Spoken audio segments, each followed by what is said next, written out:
Hello to all of you from around the world. I want to thank you for joining us for this edition of Soulivity Today. We're broadcasting live from our studio right here in the nation's capital, Washington, D.C., and on KMET 1490 AM radio in Southern California. My name is Brian Westley Johnson, and whether you're at home, driving, or even at work, we are always glad you're here with us. We have another amazing show for you today, and I'm joined by Sheila Applegate, who is a conscious life coach and author, and Halina Goldstein, who's the author of Awaking to Joyful Living series of books and the co-founder of Joy Keepers Network. Good morning to both of you. Good morning. Good morning. Okay, so first and foremost, I haven't talked to you guys in a minute. So Halina, I haven't talked to you specifically in a minute. How have you been? I've been good. It's been a month of inner journeys, but also wonderful experiences with other people and an amazing movie. Very inspired these days. Wow. And what about you, Sheila? I mean, how was your weekend there? Did it snow where you are in New York? It did snow. We had a few inches of snow and sunshine, so it's been gorgeous. Although I was driving in the snow when it came down, and that was a whiteout, so that wasn't that much fun. But the rest of it's been beautiful. Well, I'm glad that both of you are doing okay. I love what we're going to be talking about today because I think a lot of people, and I guess I say this often because these are subjects that we don't really talk about. And one of them is like this idea. I know we've all heard the term fake it till you make it, right? And I know in some kinds of universal principles, I've heard before that, oh, well, that's the way you do it, right? So until you start embodying it, you just kind of fake it and you kind of go along. But I think for a lot of people, that's a real struggle, right? Because we're supposed to feel things like joy naturally, right? I mean, that's where we're supposed to go. And so I love the fact that today we're going to be talking about, how to share joy without pretending or forcing it, specifically, on on ourselves and with others. And Halina, we got this subject specifically from all of our friends in Joy Keepers who were talking about this particular topic. And so I want to just thank all of our friends there for this great subject today. Yes, I think this is a great question because this is the kind of doubts that people experience. It's so easy for joy to become some sort of ideal that we think we should live up to, and then we kind of try to find out, but I'm not there. What do I do? A lot of questions there about what is the real joy, and can you fake it, and what happens if you do? So really something interesting to explore. Right. So let's start here, right, with this idea of let's say we're kind of down in the dumps, and we want to move into a place of joy. Can joy be used to suppress our other feelings? And we're specifically phrasing the question that way so that we're able to dig a little deeper into the what joy is and what joy isn't, right? So Halina, I'll go to you first for that for an answer. Mm-hmm. So yeah, suppression is not a good thing in my book. Mm. It is a pressure, and that's not what we don't grow with that kind of pressure, and joy as an energy doesn't need that, so to speak. I came to think of a tiny bit incident in my life quite a while ago, but it was an example of what happens. So I was actually about to celebrate my birthday with a group of friends, and I was kind of tense because there's all the things you have to prepare and all that. And one of those friends was there, came earlier, and I don't remember what happened, but for some reason at that point she wanted to share some criticism of me, which is totally okay, but the timing was like horrible because I was like, friends are coming, I'm supposed to be playful and joyful, and there it came, this thing, and I got both angry and tense and sad, and in that moment, and she's actually someone that knows about joy and is conscious about it, and very soon after she delivered her message, she said, but it's all okay. And she gave me a big hug and I love you and all that.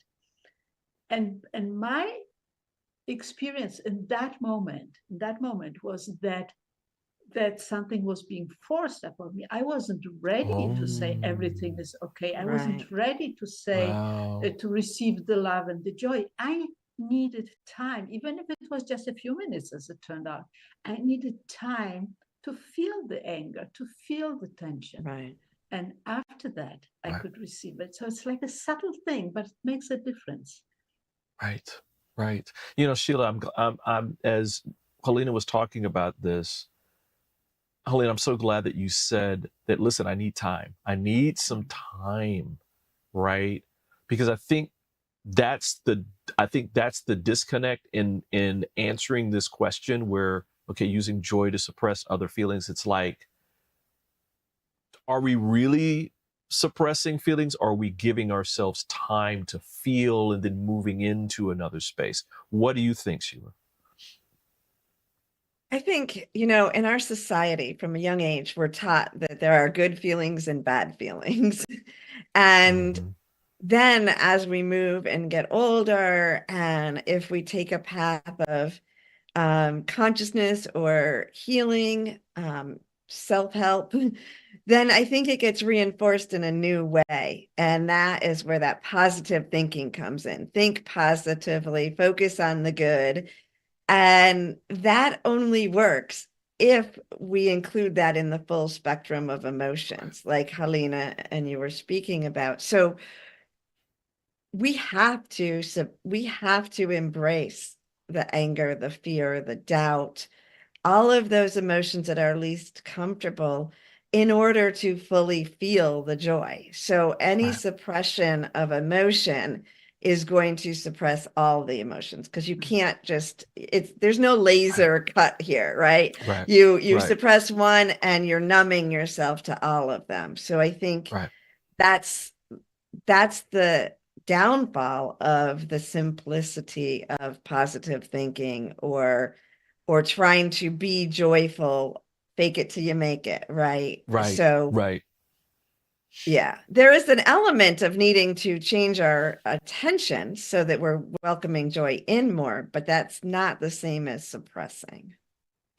Yeah, and Halina, I mean, you and Sheila are talking about, this is a movement of emotions, right? You're moving from one feeling into another, and that the emotions and the feelings that are coming up for us in any one moment are important for us to feel. They're there for a reason, right? So if we're suppressing them and trying to just feel this over here because this quote unquote is supposed to feel better, then we're not getting the data download, right? That we're supposed to, maybe the anger is supposed to move us into a certain direction. That is part of our path, right? And that if we don't do it, then we're just going to be stuck. What do you think about that? Oh, yeah. Well, I think that that's exactly as you said, and I think it's so much about trust. It's so much about trusting ourselves as the souls and the humans that we are, trusting our emotion, trusting the energy that flows through us, trusting the joy that flows through us. I mean, when we suppress other feelings, it's because we fear that if we go there, we will never get out again, right? But it's not true, right? It's not true. Right. So it is about like trusting life, trust, and that trust comes from experience, really. If we take the risk and say, okay, let me feel this and let me feel that, we will experience that it always flows on, that it will change at some point, and then joy becomes to flow naturally and not as something forced. Right, right, Yeah. right, right, right. Well, I'm loving this conversation. And we're going to take a break, but when we come back, we're going to move into how to discern these different states between actually feeling genuine joy or pretending, right? Because I think people need to know what the difference is between the two, because I think sometimes we confuse them, or we're faking it and we're convincing ourselves that we're not faking it when we actually are, right? So listen, everyone, we're going to take this quick break. We have more of Soulivity today coming up. I just want to remind everybody that February is Black History Month here in America. And as part of that, on every Soulivity Today broadcast, we're going to give you moments of Black history in celebration of these great American heroes that have been in our lives. So enjoy, and we'll be right back.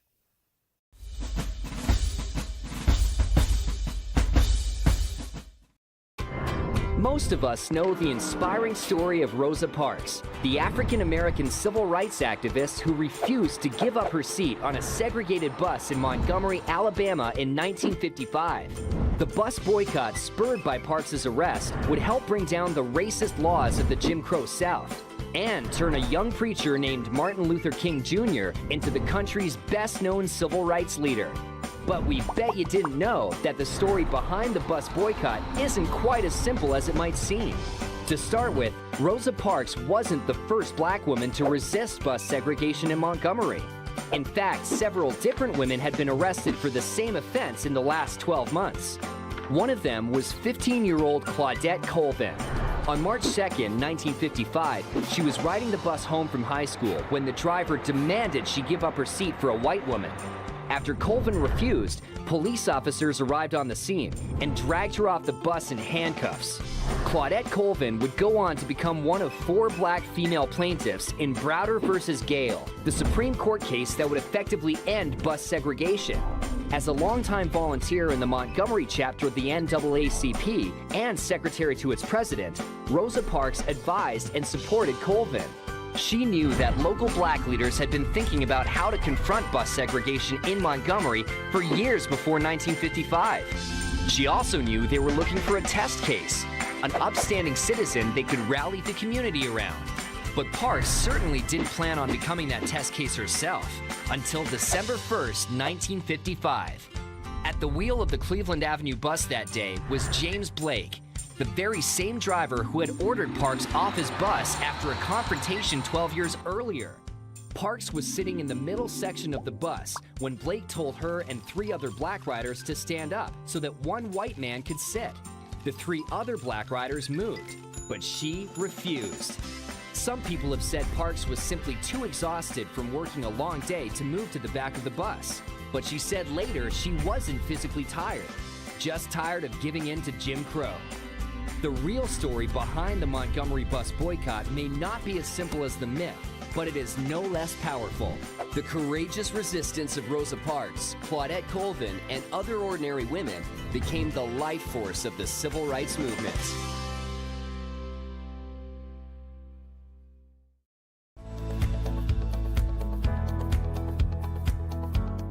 Hi there, this is Brian with Soulivity.com.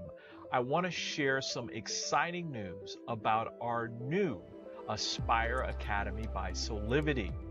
Now, you probably want to know what the Aspire Academy by Soulivity is. Well, it exclusively connects you with people around the globe and who share the intense desire to improve themselves and create a better life for themselves today. There's classes, there's workshops, there's live events, and even more exclusively just for you. You see, I wanted you to have a safe space where you could grow, you can learn, and it would empower you in all aspects of your life, including your mind, your body, and your soul. So how do you get started? Well, it is so easy. First of all, the best part, joining Aspire Academy is absolutely free. Just click on the Join Now button, sign up, and begin your journey. As a special part of this invitation to you, there are some free courses that are available for you to try from our amazing roster of coaches and collaborators. It's our way of saying thank you for all of your support and being with us along our journey of expansion. I hope you enjoyed the Aspire Academy by Soulivity today. Start the process. Learn more about your passion, your purpose, and how to live a higher quality life.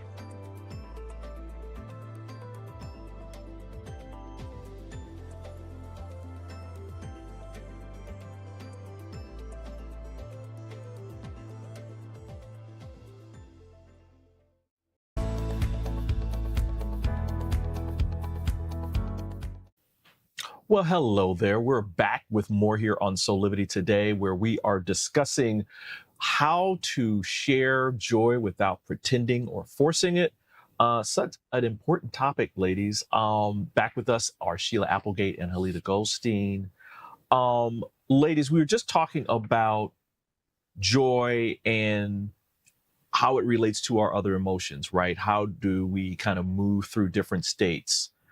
But I think another part of this is discerning between when we're faking it and when we're not faking it, and we're actually feeling genuine joy.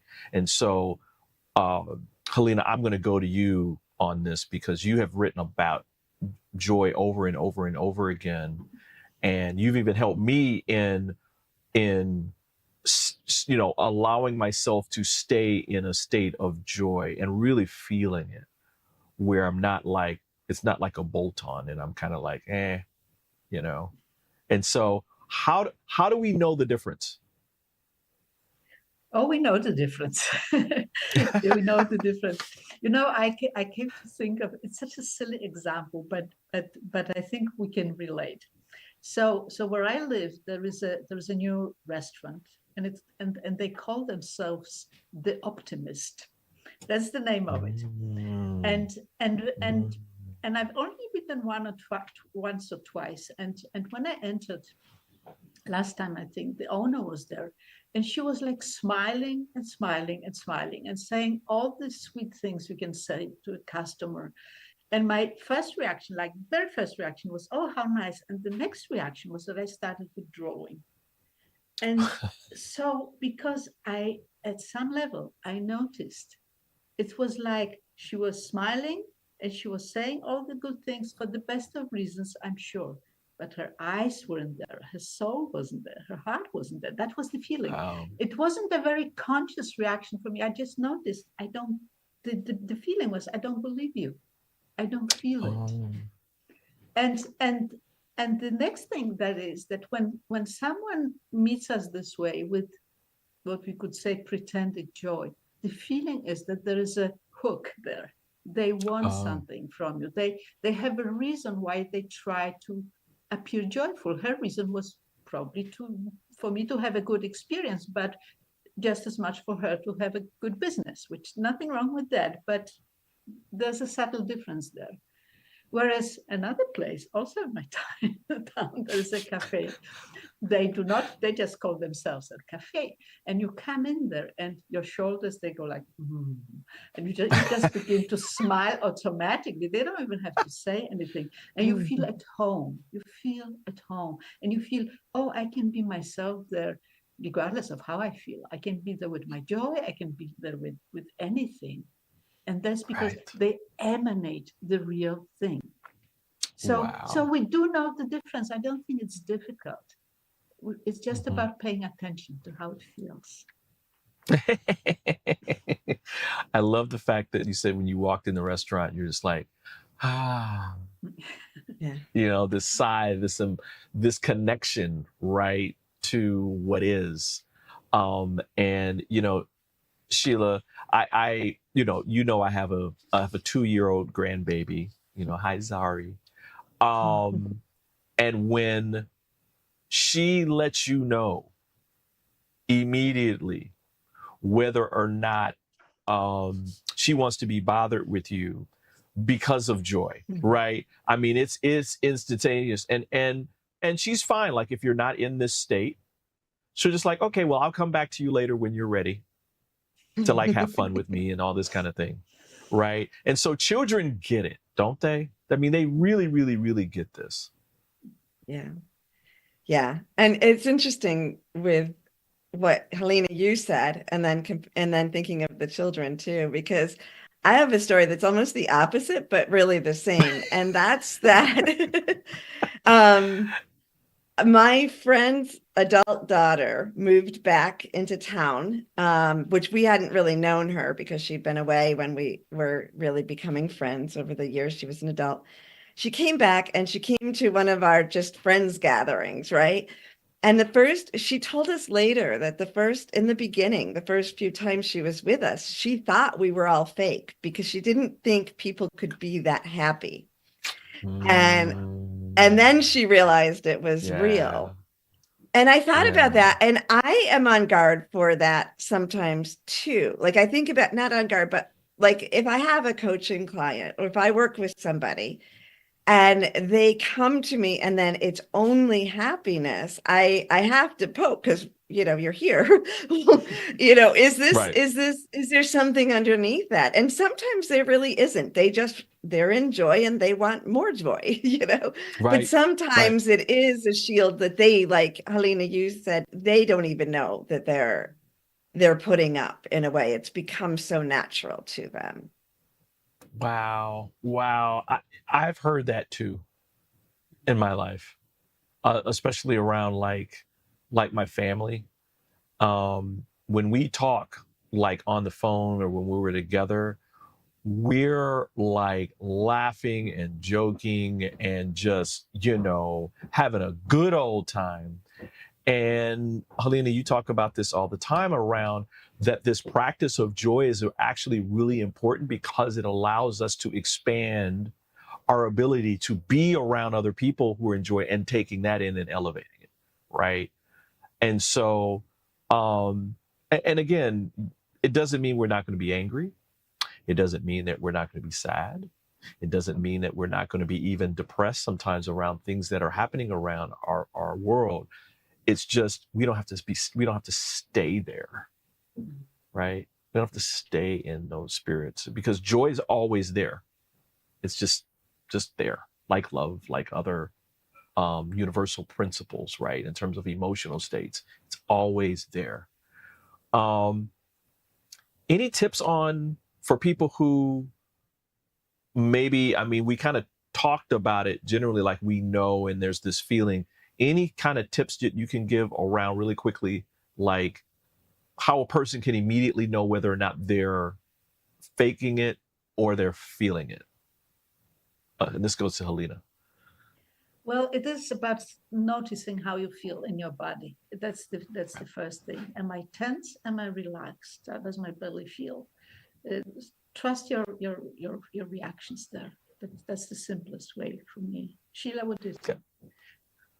I think that's an excellent answer. And then also just check in with yourself and know, like because you can be grieving. We talked about that, right? And then still be in joy, right? Like you can be laughing in the middle of grief. So if you're wondering, just check in. Okay, is my grief still there? It is. Okay, am I still okay being in this? Okay, good. And then keep going, you know. Right. So check in. So everybody, so check in, and also notice what's happening in your body, right? So and that will definitely tell you whether or not you're faking it or pretending or even forcing it, because you'll have this tension, right? And that you won't be relaxed, right? Right. That's also, I would say this too before we go to break. That's probably also a way of knowing if you're allowing yourself to feel whatever those other emotional states are and you're moving through it, you'll feel a wave, right? You'll feel this wave moving out of whatever you're feeling into joy, and you'll feel it flow, right? Yeah. And so pay attention, everybody. Pay attention to your bodies. This is so good to to know about this. So listen, we're going to take another quick break, but when we come back, we're going to talk about joy and this experience of having, our desire to live in joy and as a way of actually experiencing it, right? And so we're going to take this break, and we'll be right back in 2 minutes.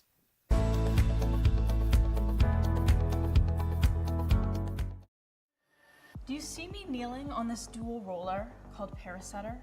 It's actually comfortable because of this channel and the softness of the special foam. It feels like my kneecaps are being massaged.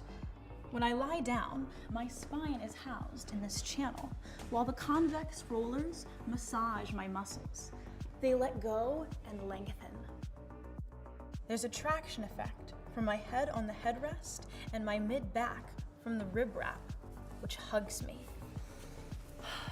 When I start the breathing sequence, I feel calm because my cortisol levels are dropping.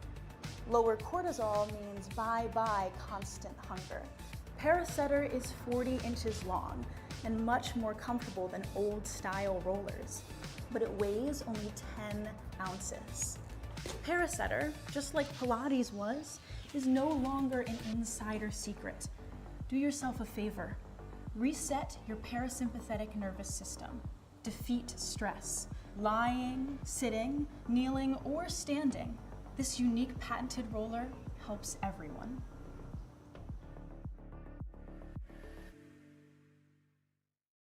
Six years ago, when I started Soulivity, my vision was to support everyone in improving their life through the discovery of their passion and purpose, so they could become the best version of themselves, to battle fear and ignorance, and create a better world today.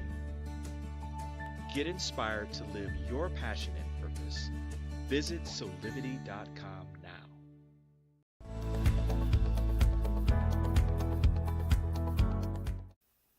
Hey there, we're back with more here on Soulivity today, where we are discussing how to share joy without pretending or forcing it, either on ourselves or others.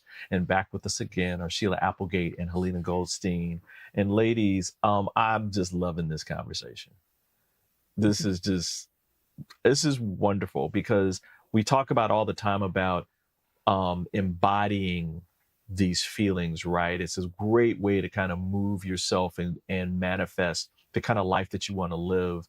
And if you're feeling it, you attract, right? So if you're feeling joy, you're attracting joy. And that's just the way it works, people. You can't get away from it. You can't run away from it when you're feeling it. So let's talk about how and why our desires to live in joy can actually sometimes stand in the way, right? Where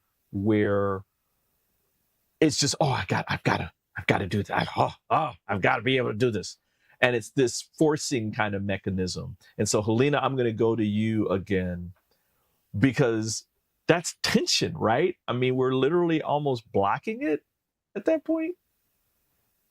Yeah, exactly. And may I share another silly example? Absolutely. Go for it. Because it just happened quite a short time ago, and I really want to share this also because, you know, yes, I've been working with joy for years and years and years, and I'm learning. We all keep learning, keep discovering things, and sometimes in small experiences. So what happened was that I met a new friend, and it feels kind of important. There are things we share, but it is a new friend, so there isn't so much like, you know, trust yet, to say it this way. And we went to meet and then go out and listen to some music. And just before we met, in the days before, I was moving through some, you could say, an inner journey, revisiting some things from my past. So there was some inner work going on. But I was like, yeah, we're going for a concert, will be fun, will be sweet, you know. And I felt I was relaxed. And just as I come towards her, like literally, I see her already, my belly begins to tense. And something in me like, no, this is such a bad timing. Like, you know, we're going to have a good time. This is a new friend. Like, this cannot be. So on one hand, I actually tried to like stay with that tension, but I also like, come on, Joy, come, be with me, come on. And so we met, and the first thing I noticed as we met and greeted was that she seemed like withdrawn. Oh. And that kind of lasted for quite some time. Then we went to the music and it changed. But after that, when I came home, I was like, what happened there? And what I noticed, like looking, you know, you can look back like at the movie at what happened, and I realized it was me. She was like a mirror for me. It was me withdrawing. Wow. I was so eager to, I can be with the tension in the belly, but not really. So I was withdrawing. I didn't have the courage to give her the gift of my vulnerability and of saying this is how I feel, or just showing how I feel. And she, without knowing, I'm absolutely convinced she didn't know what was going on. She withdrew, because that's what we do. We feel each other, we react, and we mirror each other, even if we have the best intentions. And then we learn from it and move on, right? And then there is more joy. Right. You know, and all that was purposeful, right? I mean, if the mirror wasn't there, and how would you know that, hey, this is what's going on with me right now? Exactly. So that you could make the decisions to shift and move. Well, first deal with what was going on with you, and then shift and move and be joyful about that awareness, right? And then that's how you return back, right, Sheila? I mean, again, the universe is, I've always thought that the universe had a sense of humor, right? Because these are those, oh, okay, all right, you're being funny today. Okay, all right. You know, because the mirror's, it's like right in your face, and you've been like trying to deny that you've been feeling this way or whatever. And it's like, no, Brian, you actually are a little depressed today, or you're a little sad today, and it's okay. Right. Yeah. You know, I'm thinking as we talk, emotions are honest. Like they are honest, and you can't really, I know I'm terrible at lie. I've never been able to suppress emotions very easily. But I don't know, for some reason I thought about, as a kind of symbol of it, is drinking, right? People go through a difficult time, and even people will say, well, have a drink, or they bring you wine when somebody dies, right? Here, don't, you know, feel happy, have a little, but alcohol, literally, like, you might have that first drink and you might feel happy, you know, and kind of released, but by the second or the third, everybody's crying, right? So it's sort of like a metaphor. You don't even need the drink to have that happen. If you don't acknowledge it, it comes up, and it comes up bigger. That is so true. It is literally a depressant. Right. Literally, it's a depressant. And it's like, again, are we saying people that it's not okay to drink? No, that's not what we're saying. What we're saying is that feel what you feel, allow that to just be there. And you don't have there's no manual around this stuff, right? Where, oh, well, you have to be this way and it's got to be 24/7. If you're not that, there's something wrong with you. And then all the other, scripts that we run in our head around life and living and all the kind of stuff that's there. It's like, no. Push that to the side and just start feeling, right? Just start feeling your emotions and get out the journals or whatever else to need to document all this stuff. And you're going to come up with so many new awarenesses around this. And then have people that you can talk to about it, that's a safe space, because that's another part of this, right? And another part of which we're going to tackle in just a second, where we're talking about practicing joy without excluding ourselves from having a really, really good life and all the fullness of life, right? All these human experiences as well, and how to have human experiences and while we practice joy, right, too. So there's like two sides of this. And so just important stuff to know. So listen, everybody, loving all this. We're going to take a quick break. We've got more Soulivity coming up. So stay right there. We'll be back with more here as we talk about how to share joy.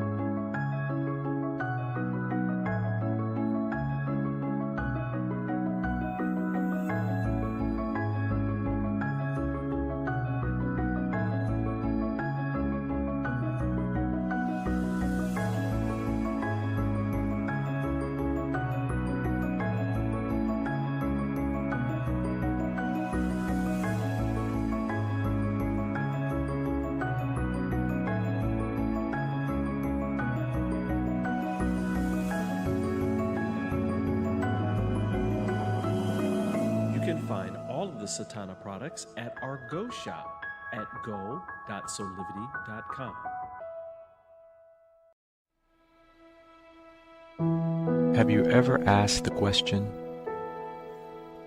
if I was to be anything, what would I be? Regardless of money, regardless of status, beyond popularity and fame, living your passion, feeling your life has purpose. Soulivity is a space to nurture that which lives in all of us, a place where work can become play, and doing what we love creates the dreams of a lifetime.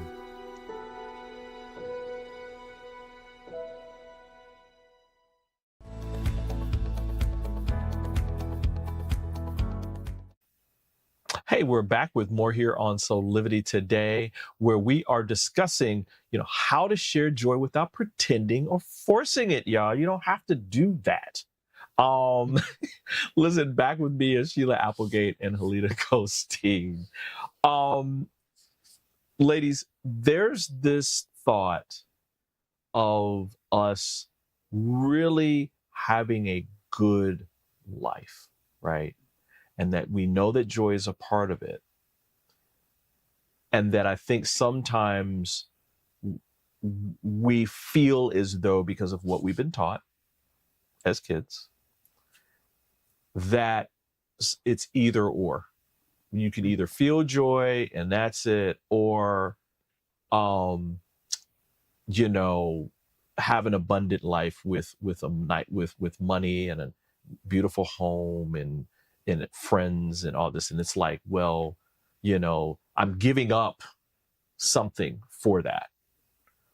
But Halina, you tell people all the time that that's just not true, that we can have a full life experience and have all these beautiful things that we want to experience, and that there's enough for everyone, right? It's not there's enough joy, there's enough love, there's enough prosperity, there's enough abundance, there's enough of harmony, all these things, and you can literally have a full life experience. So what do you say to people when they think or they're expressing that they have to choose between things, between joy and other things? I'm not sure. I'm actually not sure people say it this way to me, but they live as they do, as if they do. Yeah. Right. And what we talk about, I share the experience I'm having, and that we're all having at some point, is that because of this polarity that you referred to, Brian, we think that joy is something that for us something to choose or something to achieve. We think abundance is something to achieve. Joy is something to achieve. Love is something to achieve. We work really hard, we will achieve it. But that's not like it at all. It's not that. Joy is like, if there is a very core of existence. Now we're going from the small examples to the big pictures.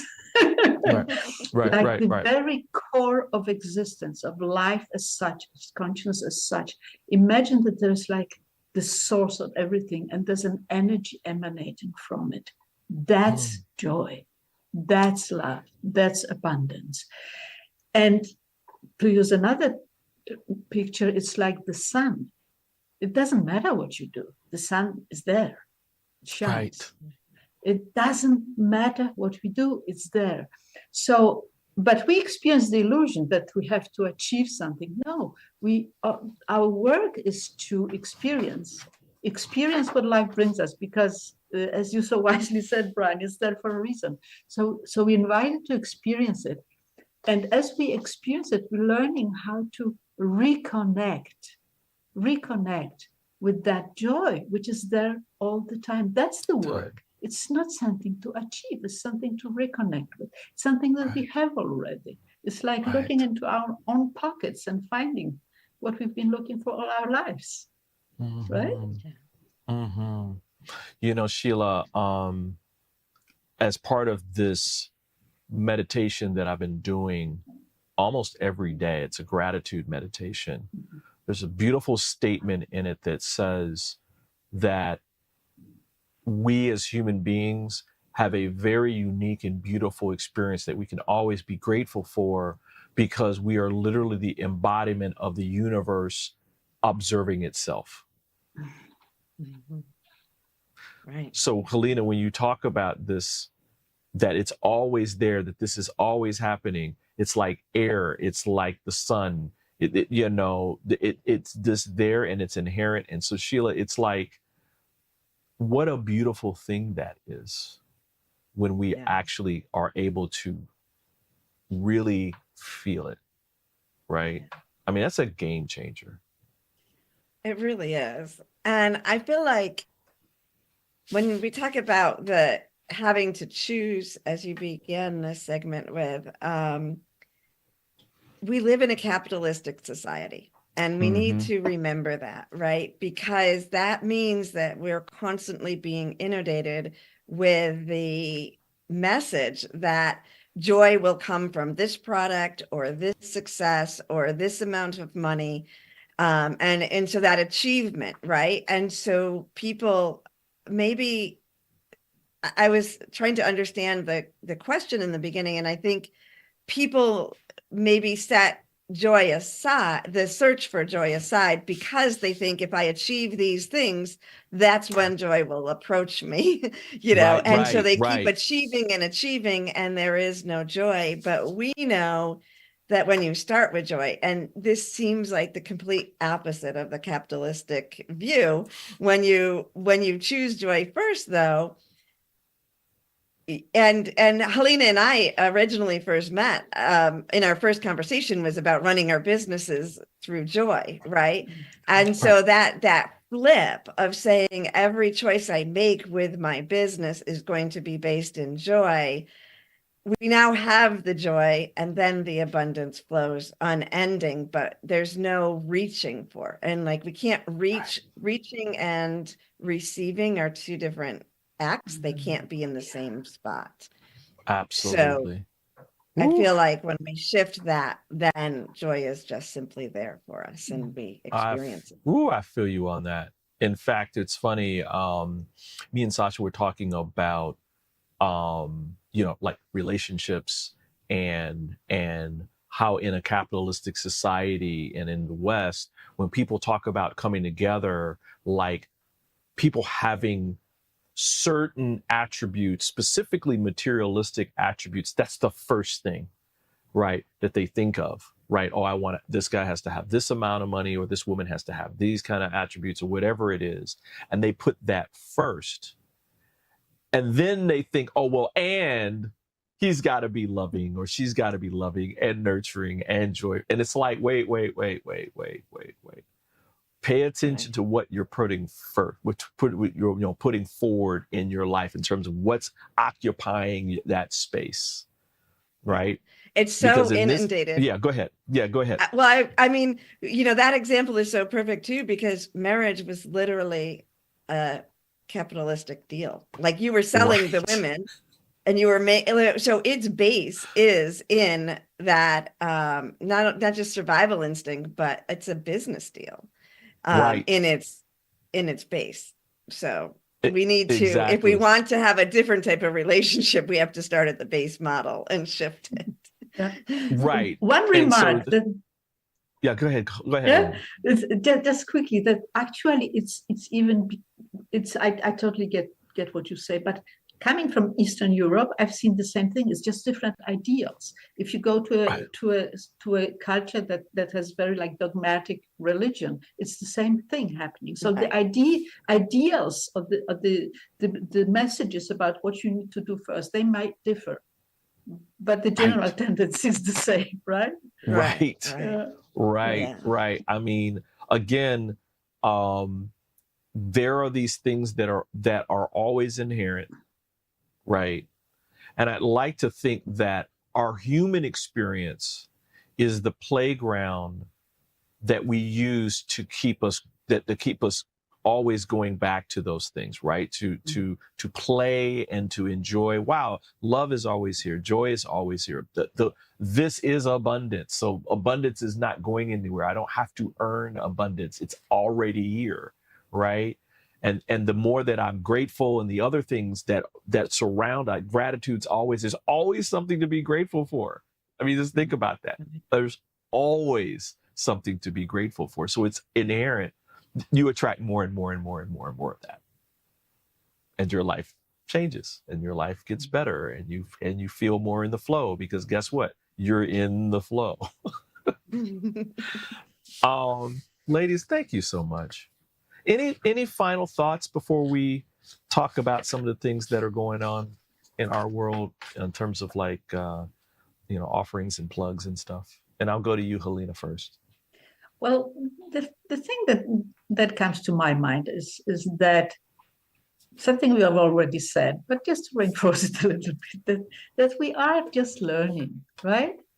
It's natural that, like, a few years ago, joy wasn't even in our awareness that distinctly, not as distinctly as it is now.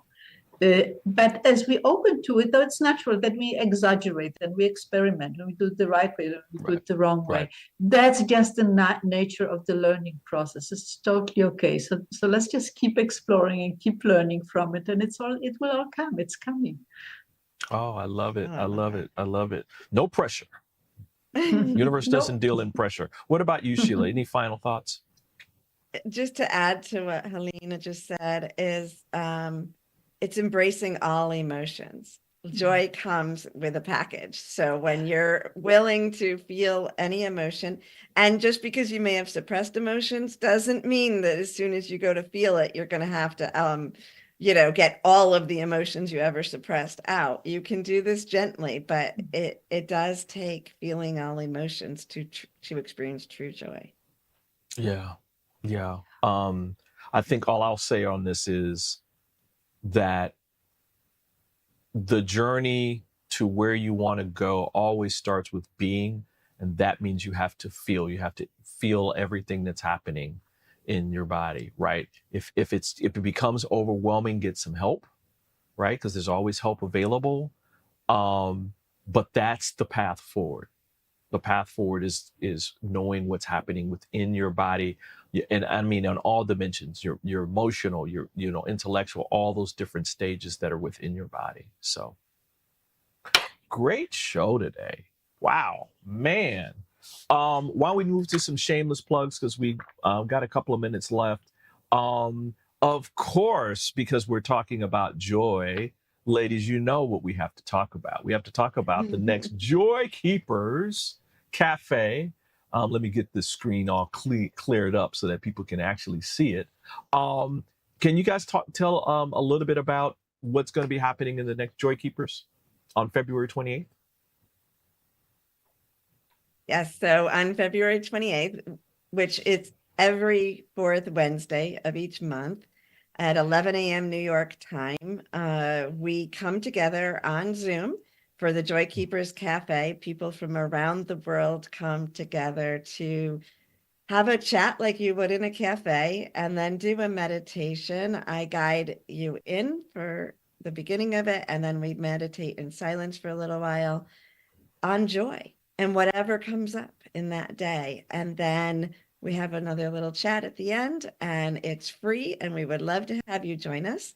And you can reserve your seat by going to joykeepers.org. Yes. It is a hoot, as my grandmother would say. It's a hoot, which means it's amazing in layman's terms, because it's just communal. Yeah. Right. And there's people from all over the world that are on the call, which is absolutely awesome. You guys know I love that part. And we just commune together, enjoy, and Sheila, you always bring it in terms of the meditation. It's always like, woo. Yeah. Woo. You can feel it for days afterwards. Oh, in the man. best of ways. Until the next Joy Keepers.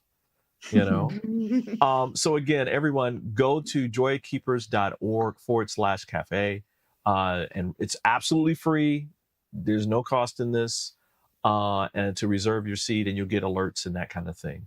Ladies, thank you so much for being here with me, talking about this today. Thank you. Yeah, this has been wonderful. Yeah, this has been wonderful. Listen, just want to remind everybody that, listen, we're on social media.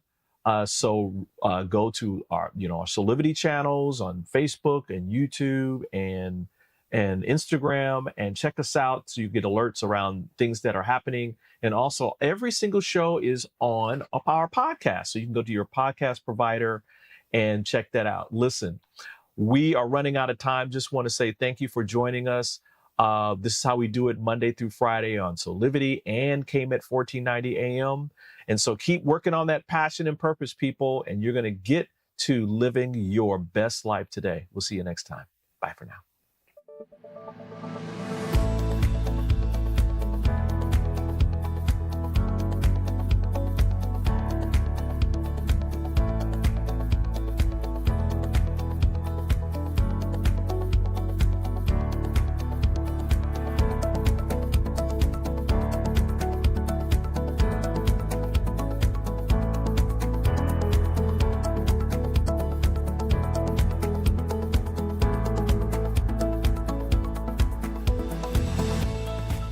This work is subject to copyright owned by Affinity Global LLC. Any reproduction or republication of all or part of this is expressly prohibited unless Affinity Global LLC has explicitly granted